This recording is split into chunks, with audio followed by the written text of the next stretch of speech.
Gracias. Bienvenido.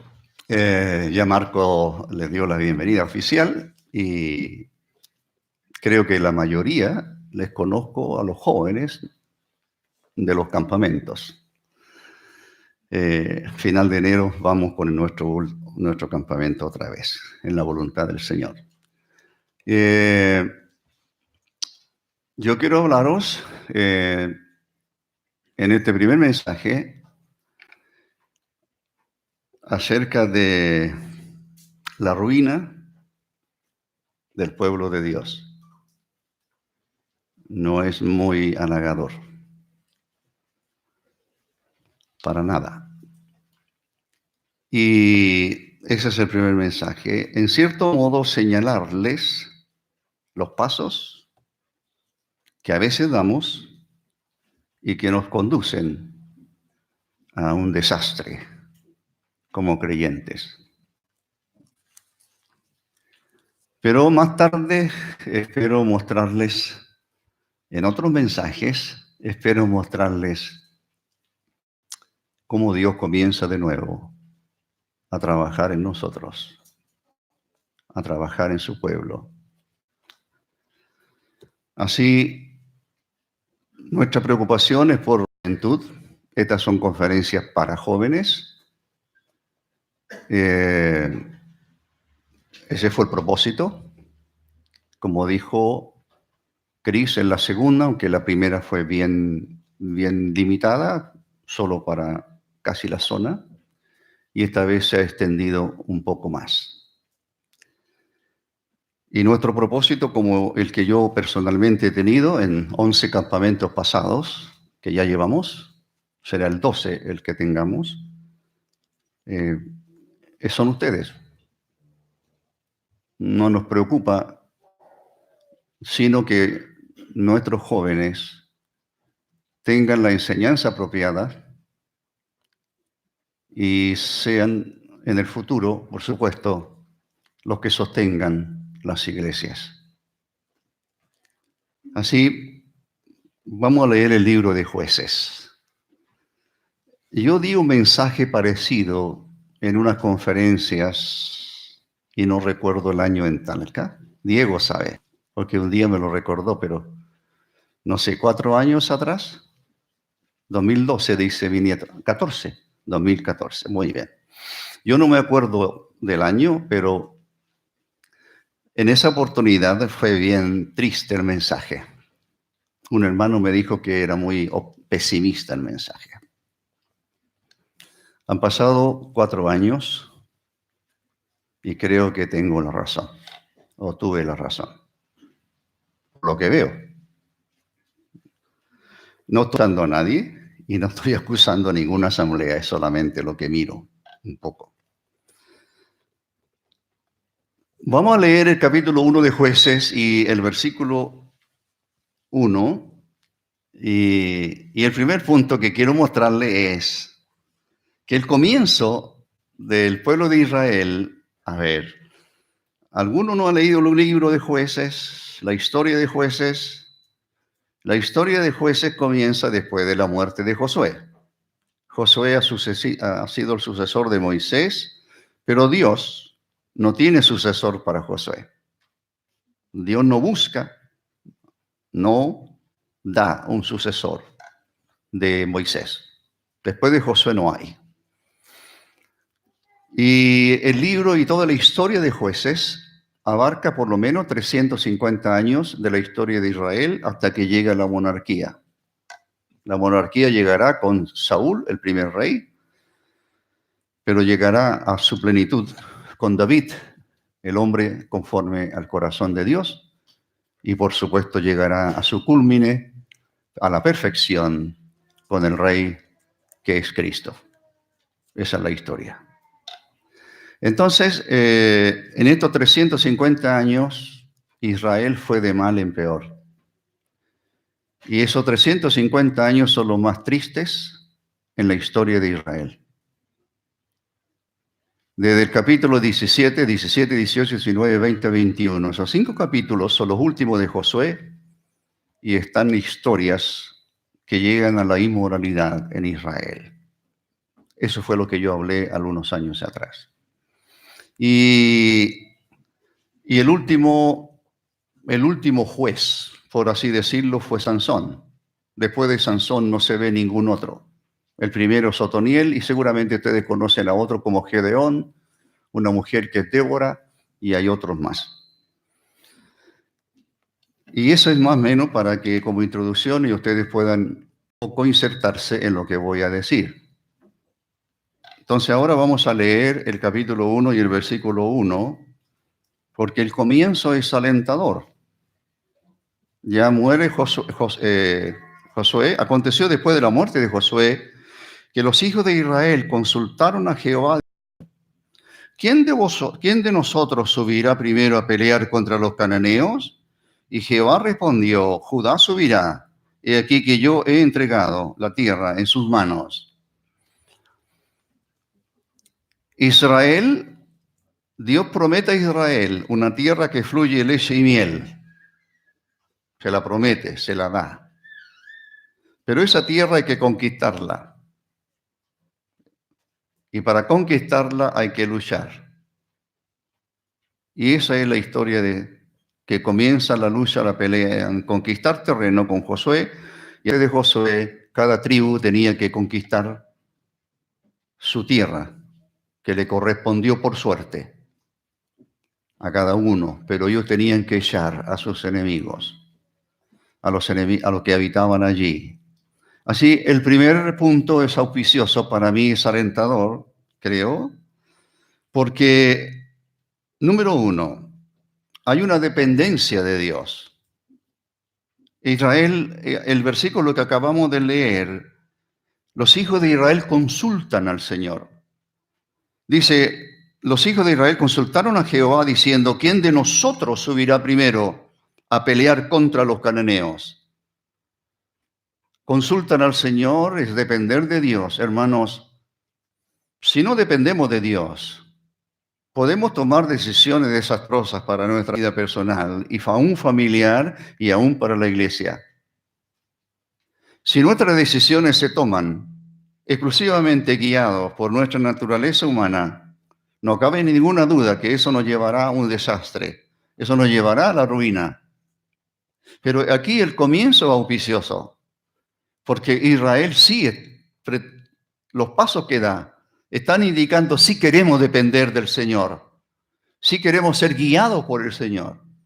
Las decisiones que tome, al lugar que vaya, la quiero hacer en concordancia con Él. Quiero conocer su voluntad para mi vida, quiero conocer su voluntad para mi familia, quiero conocer su voluntad en todo. No quisiera hacer nada si no fuera guiado por Él, por el Señor.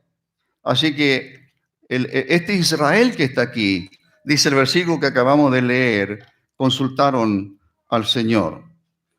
Yo no sé cuántas decisiones tomamos en nuestra vida y nos hemos equivocado casi muchas de ellas, ¿verdad? ¿Hay alguien aquí que no se ha equivocado? ¿Hay alguien aquí que no ha cometido errores? ¿Hay alguien aquí que ha tomado decisiones y nunca consultó al Señor? Este Israel está consultando y eso, el punto aquí es dependencia de Dios. Estaba muy fuerte, parece. Muy bien. Dice el versículo que acabamos de leer, que los hijos de Israel consultaron al Señor, consultan a Jehová, y la pregunta que le hacen al Señor, ¿quién de nosotros subirá primero? Están diciendo, Señor, escoge tú.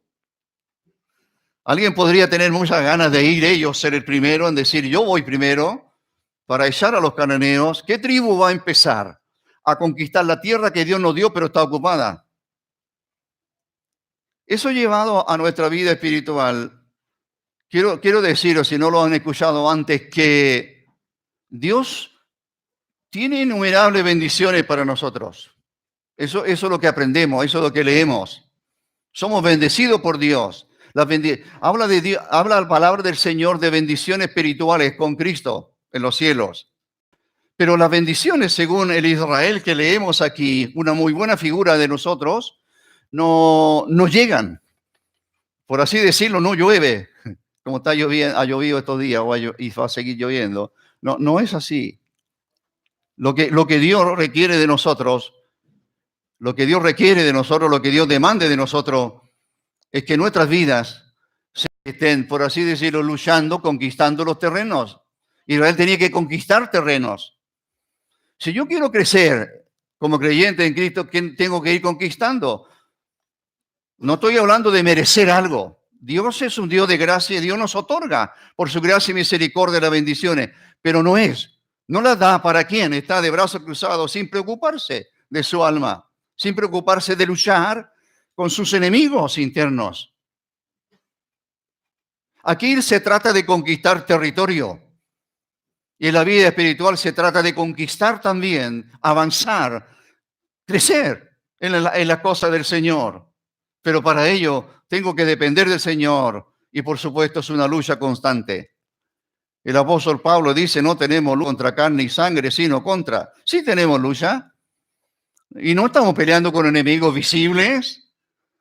Estamos peleando contra enemigos y tantas veces lo he dicho, el enemigo más grande no es Satanás, el enemigo más grande no es el mundo, el enemigo más grande soy yo mismo.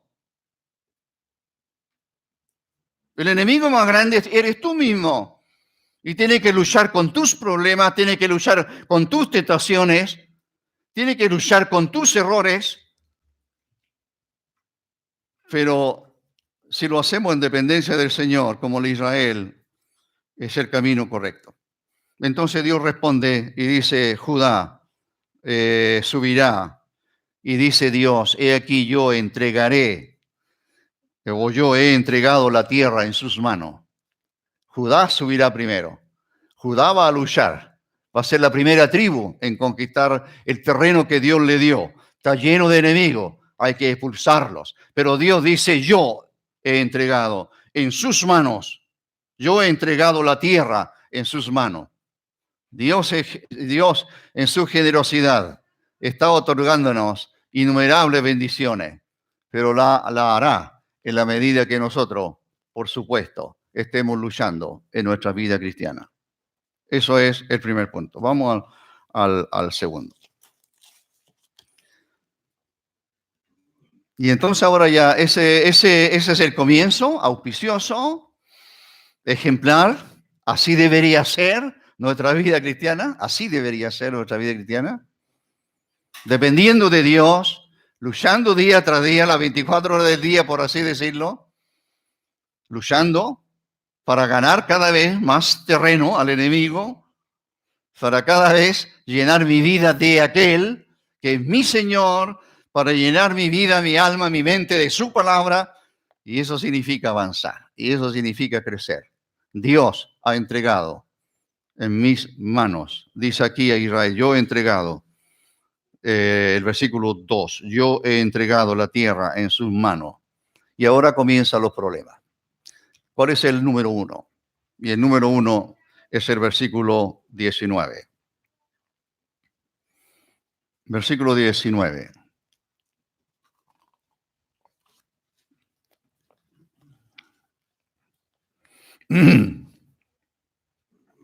Está hablando de cómo Judá fue tomando terreno. Lo acompaña Simeón. No hablo de ello. Debió haber ido Judá. El 18 tomó también Judá Gaza con su territorio, Ascalón con su territorio y Ecrón con su territorio. Y agrega de nuevo, Jehová estaba con Judá. Judá arrojó a los de las montañas, mas no pudo arrojar a los que habitaban en los llanos, los cuales tenían carros errados. Aquí comienza el problema. Y esto se va a ir repitiendo.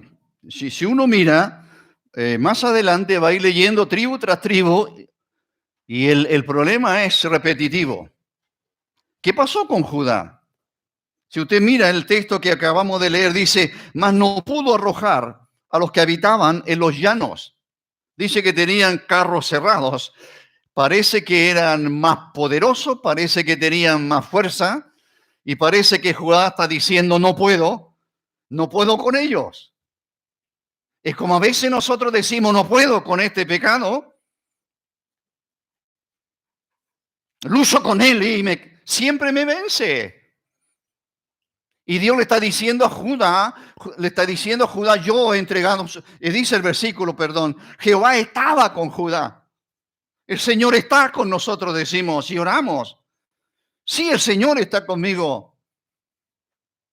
Pero una y otra vez, y otra vez, y otra vez, no somos capaces de echar de nosotros aquello que es un estorbo, aquello que se transforma en un obstáculo para avanzar, para crecer, aquello que se transforma realmente en un enemigo de nuestras almas. No somos capaces. Y este es el comienzo del desastre. El comienzo del desastre, jóvenes, es cuando estamos permitiendo en nuestras vidas aquellas cosas que por supuesto no son del agrado del Señor, pero a nosotros tal vez nos agradan. A lo mejor luchamos y no somos capaces de echar de nosotros. Mire, versículo 27, tampoco Manasés arrojó a los de Bet. Versículo 29, tampoco Efraín arrojó a los cananeos. El versículo 30, tampoco Zabulón arrojó.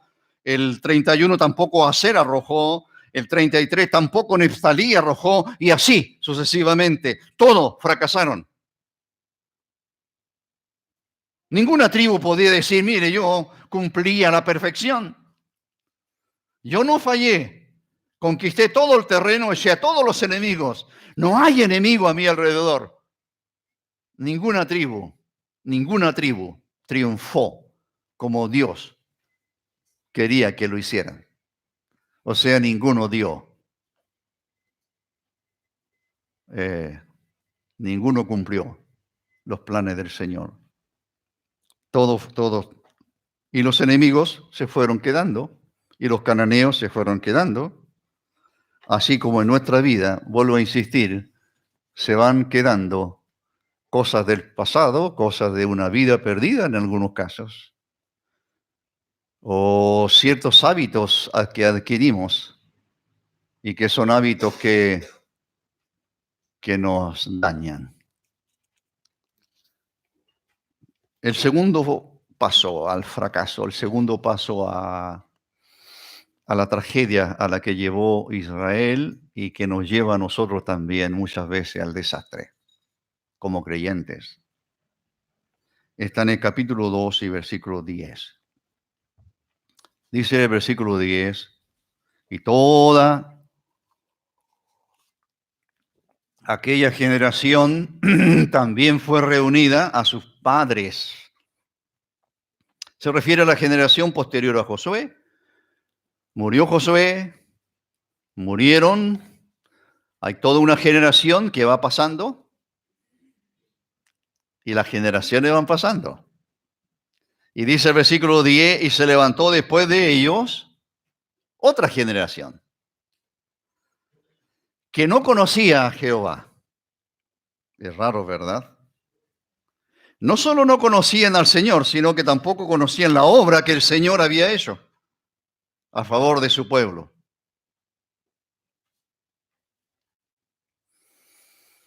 Bueno, las generaciones, no tengo que explicar esto, pero las generaciones se suceden una tras otra, ¿verdad? Y ninguna generación es igual a la anterior. Es más, entre el pueblo de Dios yo veo generaciones perdidas. Ahora, yo soy de una generación anterior a ustedes, eso no cabe duda.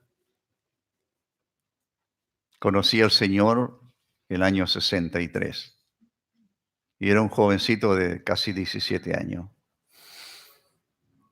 Así que mi escuela tal vez sea lejos en algunos aspectos la de ustedes.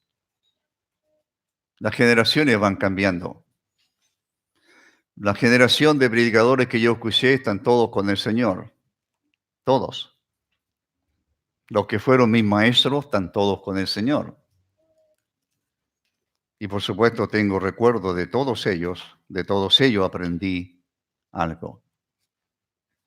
Fui más cercano a algunos de ellos que de otros. Pero fue otra generación. No solo fue otra generación en el ámbito de la iglesia, sino que son otras generaciones aún en la parte social. Nacimos sin televisión, nacimos sin internet, nacimos sin celulares, nacimos y crecimos sanos y fuertes. Pero no ese es el punto. El punto es que aquí el versículo que acabamos de leer es que se levanta otra generación en Israel, el pueblo de Dios. El primer problema es dejar enemigos o convivir con enemigos del Señor. Ese es el primer gran problema de Israel. El segundo gran problema es que pasan los años, aparecen generaciones nuevas. Y estas generaciones que aparecen, número uno, no conocen al Señor. ¿No les parece extraño? Las generaciones no tienen. Lo que yo me he dado cuenta es que una de las cosas que yo me he dado cuenta es el celo. Puede ser mal interpretado esto, el celo por las cosas del Señor. Temor de Dios. Ellos infundían temor. El problema es cuando las personas creyentes, nuevos, jóvenes, viven aparentemente una vida cristiana más ordenada, pero observando, mirando, por así decir, lo que están pensando los mayores. La generación de la cual yo vengo fue una generación en cierto modo así. Talca 1964, en mi primera conferencia, ya no habían nacido ustedes, por supuesto, para nada. Mi primera conferencia, Talca 1964. Y en la calle nos cruzamos con don Andrés Stenhouse, quien comenzó la obra en gran parte de Chile, especialmente en Santiago, uno de los pioneros, y nos presentan. Estos son jóvenes, son de Lota, éramos tres. Nos saluda. ¿Y son salvos? Ni una sonrisa. Sencillamente así. ¿Son salvos? Sí. ¿Seguro? Sí. Ese fue el primer encuentro. Y no les cuento otros. Entonces, creo que ese cierto temor o ese que infundían, no, por supuesto, no ayuda, en muchos aspectos no ayuda. Y no es eso, así no es nuestra vida cristiana. Jóvenes, ustedes tienen que tener temor del Señor, no tener temor a personas, a hombres. Ustedes no pueden, no deben tener temor de sus ancianos. No tienen que vivir con temor en ese sentido. El corazón vuestro debe llenarse de temor de Dios, de temor a su palabra, temor a Él, a su gloria, a su persona. Eso es lo que tenemos que infundir. Si estas generaciones de hoy no tienen ese temor, eso es ahí donde tenemos que trabajar y donde ustedes tienen que trabajar. El versículo que estamos mirando es que esta generación, por supuesto, esto de no conocer al Señor resulta extraño, pero no cabe duda que estas personas están pensando seguramente en un Dios. Han escuchado de Él. Creo que la causa más grande de que muchos estén desertando, especialmente juventud, creo que es eso. Creo que el conocimiento del Señor que tuvieron nunca fue el adecuado, a lo mejor. Un joven, señorita, un joven creyente, quien quiera que sea, un de más edad, que tenga conocimiento adecuado, apropiado de la persona de Cristo, ¿Usted piensa que va a alejarse de Él? Porque dejar una iglesia, dejar a los hermanos es una cosa, dejar al Señor es otra. Usted puede dejar la iglesia a la cual pertenece. Si no le gusta algo, se va y punto. Yo no hago problema allí. Si alguien se quiere ir, no me hace problema eso. Lo que me provoca pena es que esa persona se aleje de Cristo. Esta generación que está aquí no conocen al Señor. ¿Por qué no conoces al Señor? ¿Cuánto conoces al Señor? ¿Qué es para ti el Señor? ¿Cuánto sabes de Él? ¿Cuánto le buscas? ¿Cuánto le amas? ¿Cuánto le sirves? El conocimiento que tengas de Cristo viene exclusivamente del estudio de la palabra de Dios. Y si no te sumerges en ella, ¿cómo vas a poder tener conocimiento de tu Salvador si es tu Salvador? ¿Por qué estás aquí? Buena pregunta, ¿verdad? ¿Por qué vinieron? ¿Por qué están aquí? Si te trajo un real, profundo, sincero, deseado, anhelo de conocer más al Señor, entonces eso es lo apropiado. Quizás el gran número, como estaba diciendo, es que uno, no conocen al Señor. Número dos, estos no conocían la obra que Dios había hecho en su pueblo. Y el problema que tenemos allí es que hay un poco aprecio de lo que Cristo es, por un lado, y de lo que Cristo ha hecho con nosotros. Si no conozco al Señor y su sufrimiento por mí, su obra por mí, si no conozco al Cristo de Dios que aparece en todas las páginas de la Escritura, entonces, hermanos, no estoy creciendo adecuadamente. Número 3, porque el tiempo avanza. El versículo 11.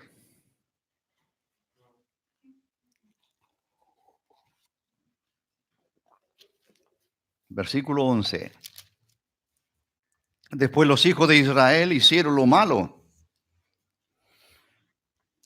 ante los ojos de Jehová y sirvieron a los Baales. Dejaron a Jehová, el Dios de sus padres, que los había sacado de la tierra de Egipto, y se fueron tras otros dioses, los dioses de los pueblos que estaban a sus alrededores.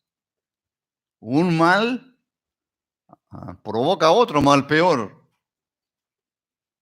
El primer mal de ellos fue dejar cananeos a sus alrededores, dejar enemigos, dejar idólatras, viviendo con ellos. La convivencia con ellos hace que ellos se alejen del Señor. Las cosas que van quedando en nuestras vidas, las cosas que no hemos echado de nosotros y que deberían desaparecer, el apóstol, el escritor sagrado dice aquí que se fueron tras otros dioses, los dioses de los pueblos que estaban a sus alrededores, a los cuales adoraron y provocaron a ira a Jehová, y dejaron a Jehová y adoraron a Baal y a Astarot. Dejaron a Jehová, sirvieron a los Baales, se fueron tras otros dioses. Eso es idolatría. Ese es el paso siguiente a la ruina, a una ruina más grande o total. ¿Qué ídolos hay? ¿Qué es la mejor definición de ídolo? La mejor definición de ídolo que yo he escuchado tal vez sea todo aquello que yo amo más que al Señor. ¿Hay algo que ame más al Señor, que yo ame más que al Señor en mi vida? ¿Qué cosa tengo que para mí son más importantes que Él? Ese es un ídolo. ¿A qué le dedico? ¿Con qué se llena mi corazón? Mis anhelos, sueños, planes. ¿Con qué los lleno? Eso te va a mostrar.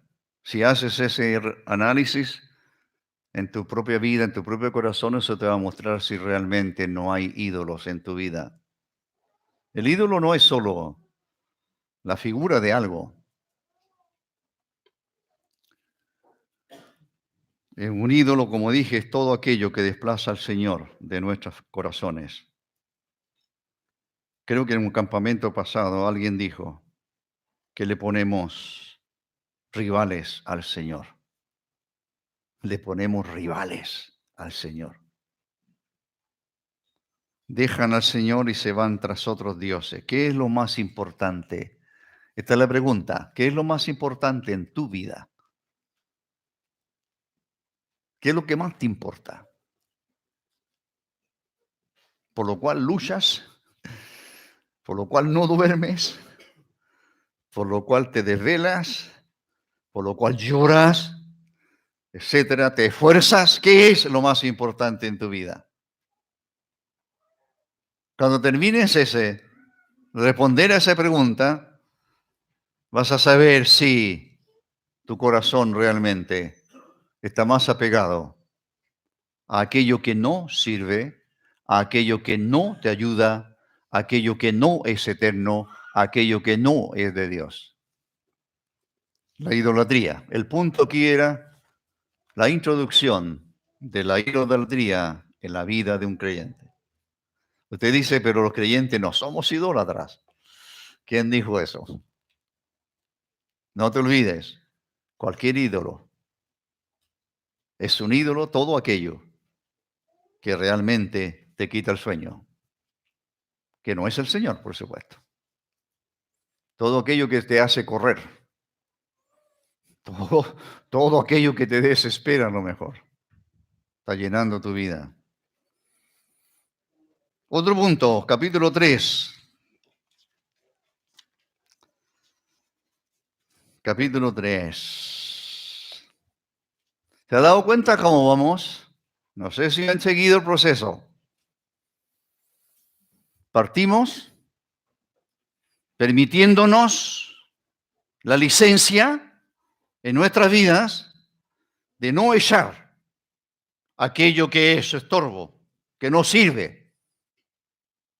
Así partimos. Y seguimos, por supuesto, con un desconocimiento del Señor y de la obra suya en nuestras vidas. Y ahora estábamos hablando recién de la idolatría. Y ahora hablemos del yugo desigual.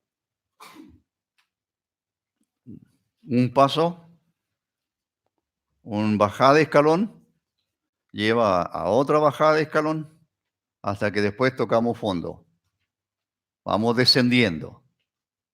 Y mírenle ahora, capítulo 3, versículo 6.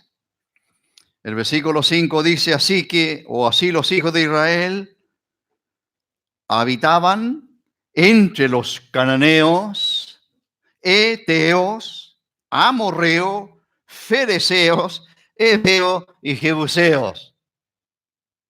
No debió haber nada de ellos. Debieron haber hechos el pueblo de Dios. Ellos para ejemplo de todas las naciones. Pero fueron permitiéndole a estos que convivieran con ellos, cayeron bajo sus ídolos, pero ahora, dice el versículo 6, y tomaron de sus hijas por mujeres y dieron sus hijas a los hijos de ellas y sirvieron a sus dioses. Tomaron de sus hijas por mujeres. La palabra pololeo los venezolanos no la conocían, ¿verdad? La conocieron aquí en Chile. Chile es el único país, creo que es el único país que usa ese término.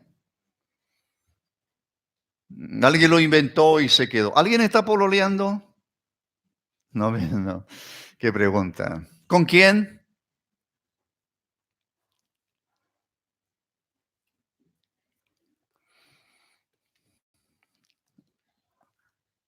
La pregunta, jóvenes, aquí es, ¿A dónde? ¿Dónde estoy buscando la que será la compañera de toda mi vida o el compañero de toda mi vida? Y no basta con que ella sea creyente, por si acaso. ¿Ah? No basta.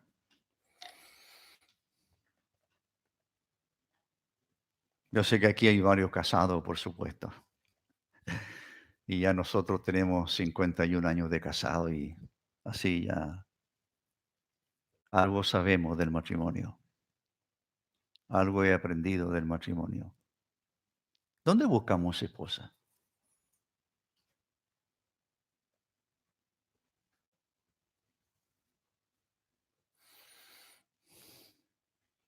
Algunos usan la conferencia para mirar un poco.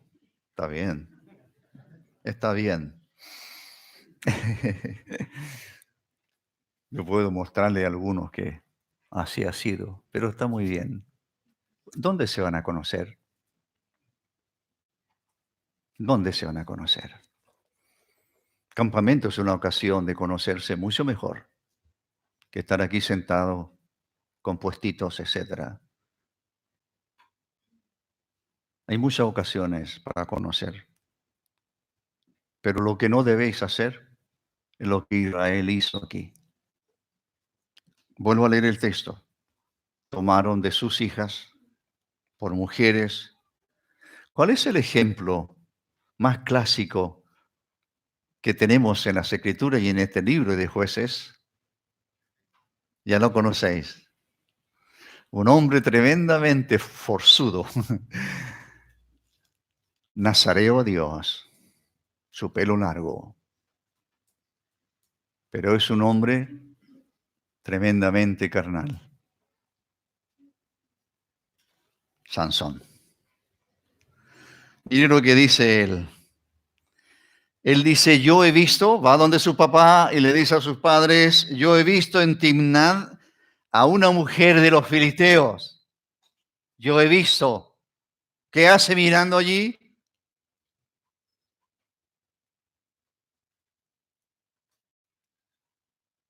Yo he visto. Usted sabe que las cosas todas entran por la vista. Mayormente en el hombre, ¿eh? Mayormente en el hombre. Por si acaso, señoritas. El hombre es mirón más que la mujer. ¿Qué mira el hombre? ¿Qué mira el joven? ¿Qué está mirando? ¿A dónde está mirando? Bueno, Sansón partió así. Él sale a recorrer. Es un hombre de Dios, prometido por Dios a sus padres, ya ancianos. Nace para ser un instrumento en las manos de Dios para exterminar a los enemigos de Dios. Pero cae enredado en una mujer. No en una, más de una. Esta es la primera. La otra terminará con su vida prácticamente. Una mala elección. Una mala elección. Y esta es la elección. Después de conocer al Señor, de convertirnos al Señor, la elección más importante de nuestra vida, jóvenes, la decisión más importante que vas a tomar o que estás tomando es casarte. ¿Con quién me casaré? ¿Qué es lo que busco en ella o en él? ¿Qué vi en ella? ¿Sus ojos verdes, azules? Se lo pueden cambiar de un día para otro, por si acaso. ¿Qué viste en ella? ¿Qué viste en él? Es que anda siempre bien arreglado, bien. No, va a cambiar después que se case, ya nunca más se va a arreglar como antes. ¿Qué es lo que buscas? Esa es la pregunta. Mire lo que dice, yo he visto una mujer de los... os ruego que me la toméis por mujer. Le dijo a sus padres. Y sus padres respondieron de la siguiente manera. Esto está en el capítulo 14, después puedes buscarlo, la historia de Sansón, que comienza en el 13, 13, 14, 15, 16, 4 capítulos ocupa la historia de Sansón. Y su padre y su madre le dijeron, la gran pregunta, ¿eh? ¿Lo han escuchado antes, verdad? Si no lo han escuchado antes, tienen que aprendérsela de memoria y de aquí al mediodía, el texto este.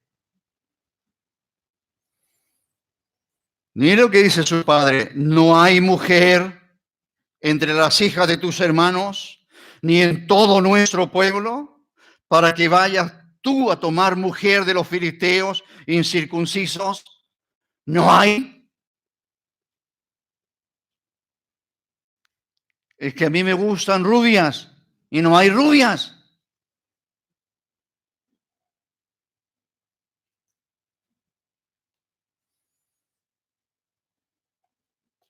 ¿Acaso, joven, el Señor no conoce tus necesidades? ¿Acaso Él no sabe? ¿Acaso Él no tiene a alguien en su voluntad? ¿Acaso soberano? ¿Acaso Él no tiene a tu príncipe azul, señorita? ¿Acaso Él no tiene a la que va a ser realmente tu amada de por vida? Acuérdate de Sansón. Él dice, yo vi a una mujer. Mire lo que contesta Sansón. Y Sansón respondió a lo que dijeron sus padres, no hay mujer entre sus hermanos, entre todo el pueblo de Dios, no hay alguien que tiene que buscar entre los incircuncisos, entre los paganos. ¿No hay? ¿Qué concordia, qué acuerdo tendrías tú con una niña en conversa? ¿De qué van a hablar? ¿Qué van a disfrutar? Cuando yo era jovencito, por supuesto, soltero, una amiga me preguntó, ¿tú irías al cine? ¿Tú vas al cine? No, no voy al cine. Punto en contra para ella. ¿Tú vas a fiestas? No, no voy a fiestas. Otro punto en contra. Sigue desaparecida, a lo mejor de su lista, no sé. ¿Qué esperaba ella? Bueno, yo sé que ustedes van al cine y otras cosas, no sé. Acuérdese lo que le dije, soy de una generación de 50 años atrás. No vamos a discutir de eso. Es tu responsabilidad delante de Dios, si tú crees que no te hace daño, sigue. Si crees que te hace daño, lo deja. No es así. Pero estamos hablando estamos hablando de matrimonio. Aquí parece que hay novios varios, creo. 2 o 3, no sé cuántos. Así que ya es tarde, a lo mejor. Lo que voy a decirles, puede ser que ya es tarde. Las decisiones ya están tomadas y ya escogí y ya no me voy a echar pie atrás. No puedo echar pie atrás ahora.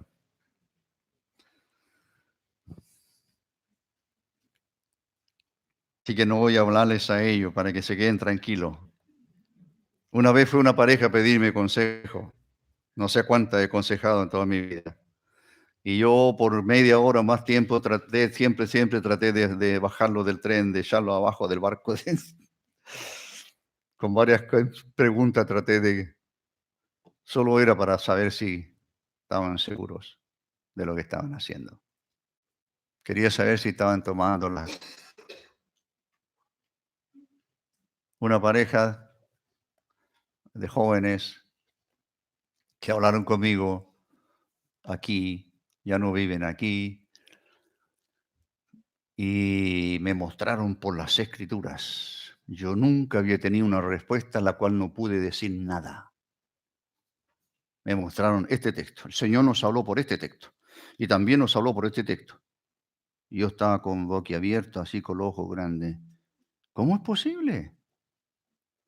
¿Cómo es posible que Dios le haya hablado así? A mí no me habló así tampoco. Y yo lo envidié en cierto modo. A los meses tenían serios problemas. En la segunda conversación le dije, molesto, enojado, le dije, muy bien, ustedes me mostraron el texto, varios textos, ¿recuerdan? Sí. Muy bien, ¿quién se equivocó? ¿Ustedes o Dios? Ahora están súper bien. Eso es lo único que le dije. Se ven muy felices, pero no piensen porque no son de aquí.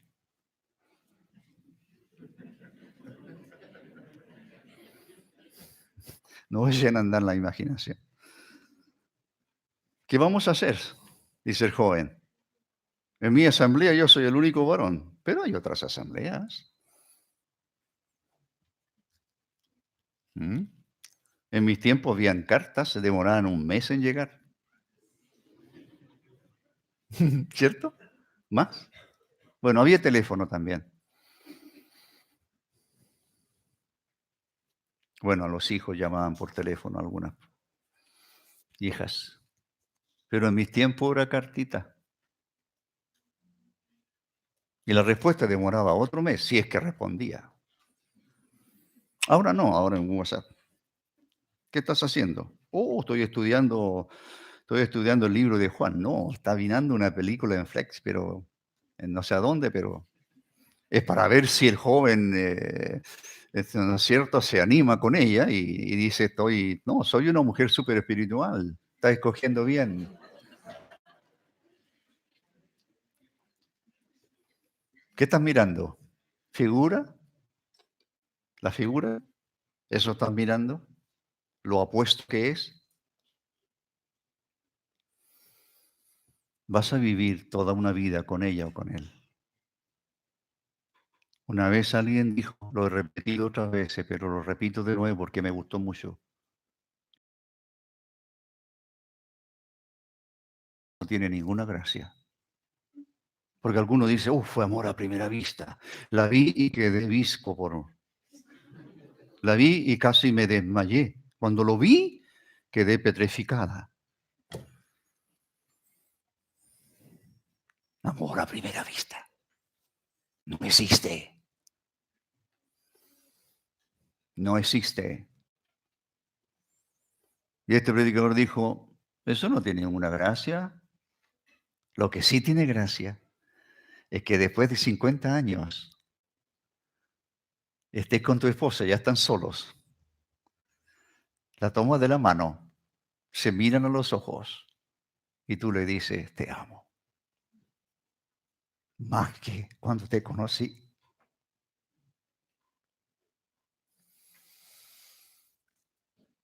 Eso sí tiene gracia. Así, jóvenes, el matrimonio no es para un mes, es para toda la vida. Escoge bien. En realidad no escojas tú, que el Señor escoja por ti. Vive en dependencia de Él, acude constantemente a Él y pregúntale a Él. Algunos dicen, Señor, yo quiero ella nomás. Es ella, Señor, no otra, por favor. No, ¿con quién me casaré? La gran pregunta. Ese era el título de un libro, ¿con quién me casaré? ¿Ustedes saben cuál es el ejemplo correcto? Me pilló. Me queda un punto nomás. ¿Saben cuál es el ejemplo más correcto? Isaac y Rebeca. Y alguien dice, pero eso pasó miles de años atrás. ¿Dios ha cambiado? No es Dios el mismo. Si Abraham confió en su Dios, Isaac confió que su padre era un hombre sabio que confía en el Señor. ¿Isaac hizo algo? Lo único que hizo Isaac, ¿sabe qué fue? Esperar, esperar, esperar, esperar. En cierto modo, estaría un poco ansioso porque salía a pasear al atardecer y miraba hacia el horizonte. Tal vez un poco de ansiedad. ¿Cómo será? ¿Quién será? No la conoce, ni sabe cómo se llama, pero aparece una caravana. Y ella tampoco conoce a Isaac. ¿Cómo es posible? Dice alguien, ¿cómo es posible? Pero ahí viene ahí viene Rebeca. ¿Quién es aquel que viene frente a nosotros? Ese es mi Señor, dice el siervo. Ese es Isaac. Ella cubrió su rostro, la llevó a su carpa y la amó. ¿La amó antes? No.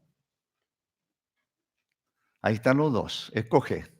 ¿Quieres ser un Sansón o quieres ser un Isaac? Tienes que escoger. Ya conócelos cómo terminaron ambos. Pero tú eres un Sansón o eres un Isaac. Isaac es el hombre de la dependencia de Dios. Sansón es el hombre de la dependencia de su naturaleza humana. Yo escojo. Yo tomo decisiones. No necesito a nadie más. Finalmente,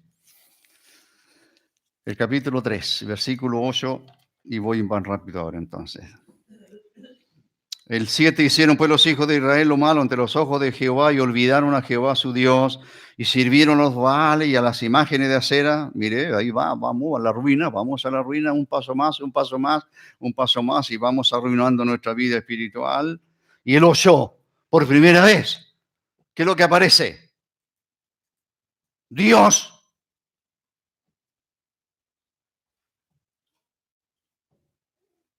Pareciera que Dios está ausente. O quizás Dios estuvo dándoles espacio, tal vez estuvo dando tiempo, se volverán a mí. Van a recapacitar, van a reaccionar. Van a buscarme. Van a buscar mi rostro en oración. No. Israel no hizo eso. Como muchas veces, jóvenes, vosotros también lo hacéis. Una de las primeras cosas que el creyente no hace cuando sabe que ha pecado contra el Señor, lo primero es no ora. Número 2, no lee su Biblia. Número 3, se aleja de aquellos espirituales que pudieran haber en la iglesia. Les resultan un poco pesadito el tema espiritual. Mire lo que hacen estos, lo que hace Dios. Aquí aparece Dios. Y me gusta este punto porque yo le llamé la misericordia fiel del Señor para su pueblo infiel. Dios nunca deja de ser fiel. Y nunca Dios abandona a los suyos.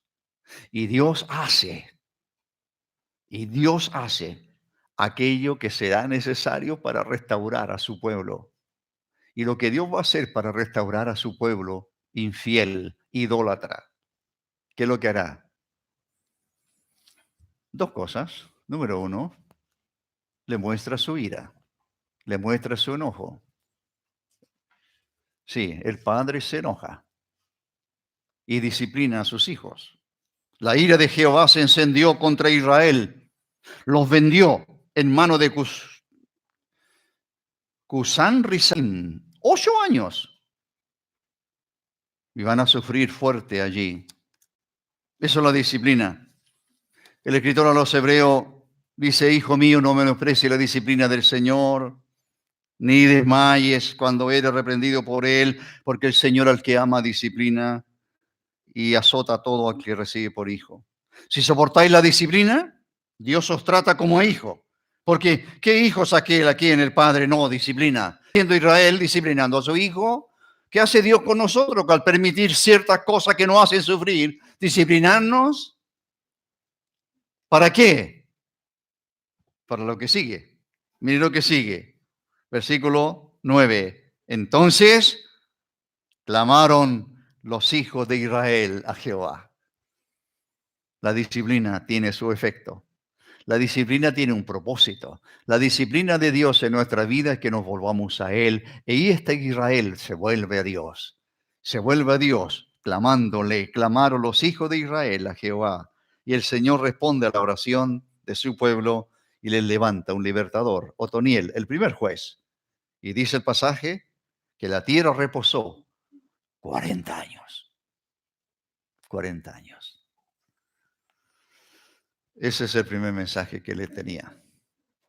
Ustedes son responsables entonces de revisar vuestras vidas y ver en qué cosas, a lo mejor yo también, en qué estamos fallando, qué estamos permitiéndonos, qué licencia nos estamos permitiendo, qué pasos estamos dando y que no son aprobados por el Señor en todo lo que hemos mirado. Jóvenes, que el Señor les bendiga. El Señor les ama. Yo también. Oremos. Padre nuestro, te damos gracias por tu palabra que hemos leído y que hemos tratado. Eso el intento delante de tu presencia, confiando en tu dirección, para que tu palabra llegue a nuestros corazones. Hemos estado orando por mucho tiempo que lo principal de esta conferencia, que el propósito principal es que los jóvenes te conozcan, que los jóvenes, sus vidas se vuelvan más a ti cada vez, que ellos puedan crecer cada día en las cosas tuyas. Bendice a esta preciosa concurrencia. Ayúdales en sus decisiones, bendíceles en sus vidas, con sus problemas, con sus dificultades. Señor, levanta hombres y mujeres que te van a honrar y servir el resto